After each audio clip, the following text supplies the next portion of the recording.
আসসালামু আলাইকুম। আমি মোহাম্মদ সাইফুল ইসলাম। আমাদের চ্যানেলের পক্ষ থেকে আপনার সকলকে জানাই স্বাগতম। আজকে আমাদের আলোচনার মূল বিষয় হচ্ছে ইসলামের ইতিহাস প্রথম পত্র চূড়ান্ত সাজেশন নিয়ে।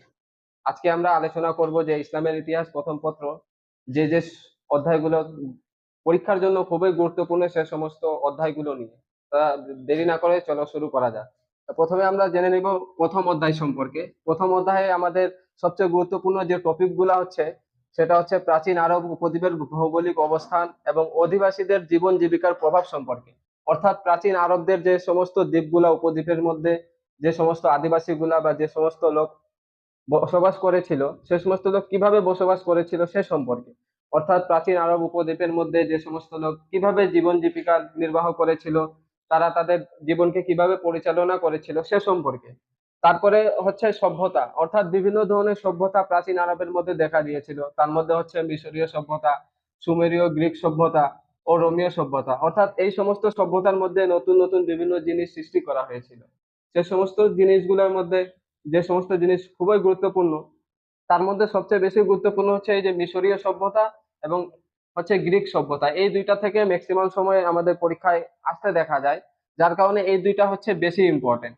এরপরে হচ্ছে ইসলামের পূর্বে আরবদের রাজনৈতিক, সামাজিক এবং হচ্ছে ধর্মীয় অবস্থা। অর্থাৎ ইসলামের পূর্বে আরবদের যে সমস্ত অবস্থা ছিল, অর্থাৎ রাজনৈতিকে কিভাবে প্রভাব ফেলেছিল, এরপরে হচ্ছে সামাজিক এবং ধর্মীয়, তারা বিভিন্ন আচার অনুষ্ঠান কিভাবে পালন করতো সে সম্পর্কে।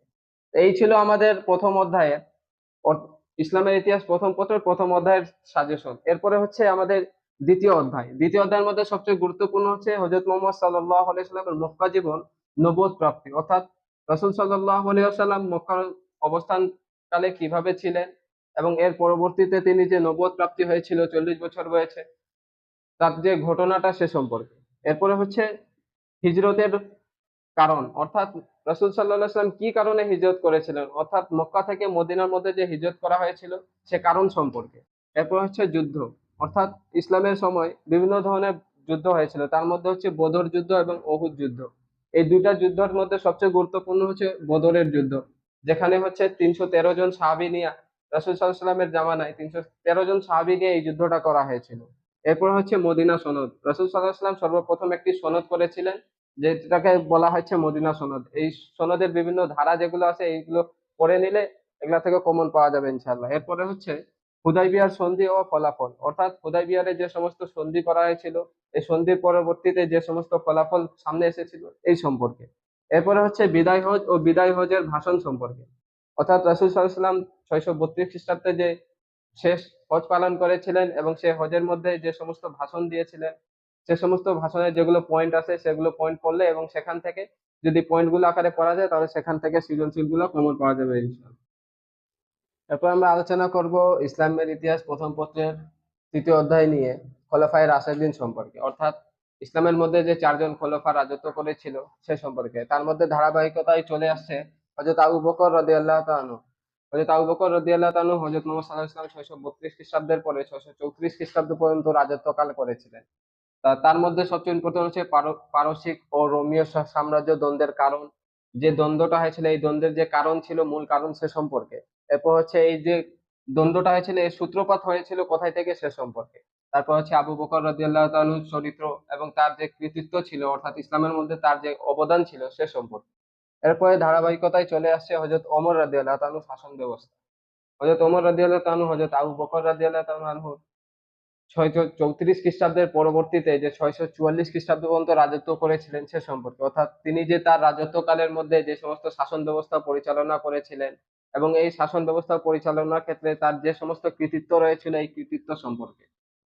এর পরবর্তীতে হচ্ছে হযরত ওসমান রাদিয়াল্লাহু তাআলা শাসন কার্যাবলী এবং শাসন কার্যাবলীর হচ্ছে অভিযোগ, এই অভিযোগ সম্পর্কে। অর্থাৎ হযরত ওসমান রাদিয়াল্লাহু তাআলা আনহু যে শাসন ব্যবস্থা করেছিলেন, এরপর তাকে যে হত্যা করা হয়েছিল এই হত্যার কারণ সম্পর্কে।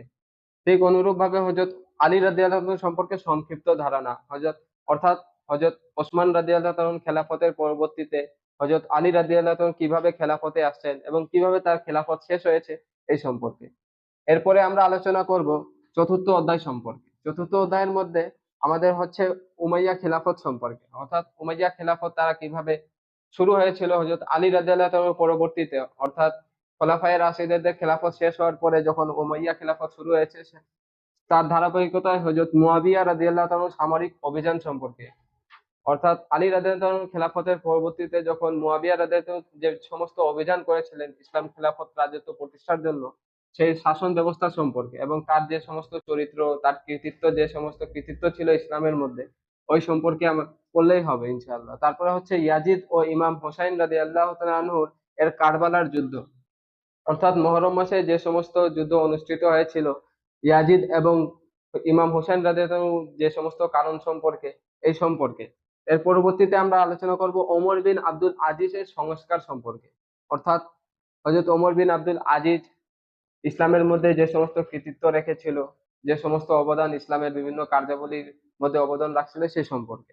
এর পরবর্তীতে আমরা আলোচনা করব উমাইয়া বংশের পতন, আর্থ সামাজিক অবস্থা, স্থাপত্য এবং সাহিত্য সম্পর্কে, অর্থাৎ উমাইয়া বংশের যে সমস্ত কারণে পতন ঘটেছিল এবং এর পরবর্তীতে সেই রাজ্যে আর্থ সামাজিক যে সমস্ত অবস্থার পরিবর্তন হয়েছিল, স্থাপত্য হয়েছিল এবং সাহিত্য সম্পর্কে। তাই এই ছিল আমাদের চতুর্থ অধ্যায় পর্যন্ত। পরবর্তীতে আমরা আলোচনা করব পঞ্চম অধ্যায় নিয়ে। পঞ্চম অধ্যায়ের মধ্যে উমাইয়া খিলাফতের পরবর্তীতে অর্থাৎ আব্বাসী আন্দোলন সম্পর্কে। আব্বাসী আন্দোলনের মধ্যে যে সমস্ত আন্দোলন কিভাবে শুরু হইলো এবং এই আন্দোলনটা কিভাবে চলেছিল এই সম্পর্কে। তারপরে আব্বাসী খিলাফতের ক্রমাগত ক্রমাবনতি ও পতন, অর্থাৎ ধীরে ধীরে যে আব্বাসী খিলাফতটা পতনের দিকে ধাবিত হইলো এবং এক পর্যায়ে যে পতন হয়ে গেল এই সম্পর্কে। এরপর হচ্ছে আব্বাসী আমলের আর্থ সামাজিক বৈশিষ্ট্য, আব্বাসী আমলের যে সমস্ত খিলাফত কালে কিভাবে রাজ্য পরিচালিত হয়েছিল, তার যে বৈশিষ্ট্য ছিল এই বৈশিষ্ট্য সম্পর্কে।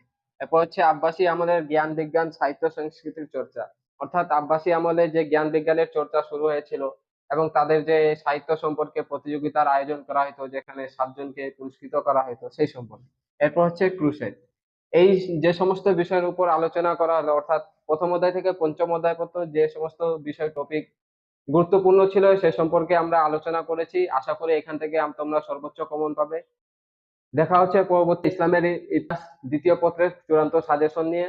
সেই পর্যন্ত আমাদের সাথে থাকার জন্য অনুরোধ রইলো এবং পরবর্তী ভিডিওটি সাথে সাথে পেতে আমাদের চ্যানেলকে সাবস্ক্রাইব এবং লাইক শেয়ার করে আমাদের পাশে থাকুন। ধন্যবাদ। আসসালামু আলাইকুম।